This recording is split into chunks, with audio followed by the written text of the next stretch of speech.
समग्र ओडिशारे पक्षी गणना चली ब्रह्मपुर वन्यप्राणी वनखंड आनुकूल्य चली पक्षी गणना ब्रह्मपुर वनखंड अंतर्गत गंजाम ऋषिकुलिया तांपड़ा और बाहुदा आदि अंचल 49टी टीम यह पक्षी गणना कार्यक्रम में सामिल होती सकाळ 6टाରୁ मध्याह्न 12टा पर्यंत गणना कार्य कराଯାଇଛି।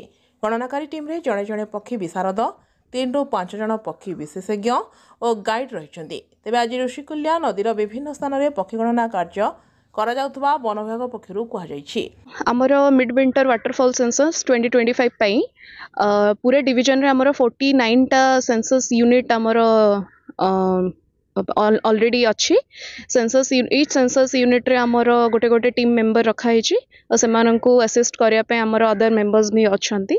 आज हमरो सकाळ 6टार भी हमरो सेंसस स्टार्ट ही जाइतला।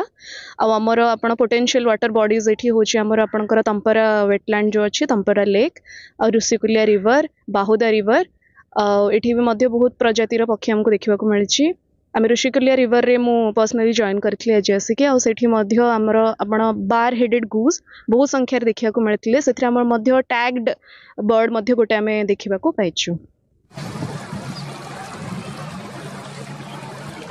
विभिन्न प्रजातिर पक्षी माने थिबा देखा मिलता विशेषकर बहुल मात्रा रे विदेशी पक्षी देखा मिली। आज आमर फास्ट बार सेंसस स्टार्ट हो जाइए। खलिकोट रेंज अंतर्गत आम 15टी यूनिट अच्छी 15टी यूनिट डेडिकेटेड स्टाफ दि जाइए। आज सकाल 6टा स्टार्ट हो बर्तमान 11टार आम क्लोजिंग अच्छी संध्या सुधा आम टोटाल रिपोर्ट सबमिट करूँ किंतु आम पर्टिकुलर जॉइन करूँ आज आम माउथ आम ऋषिकुलिया माउथ को जॉइन करूँ मैडम आसते पर्टिकुलरली आम देखिलु maximum 20 to 20 numbers of species आम आइडेंटिफाई करूँ आज भेरीफाई कला जना पड़ी। छत्रपुर सरोज सामल का रिपोर्ट IUIA न्यूज।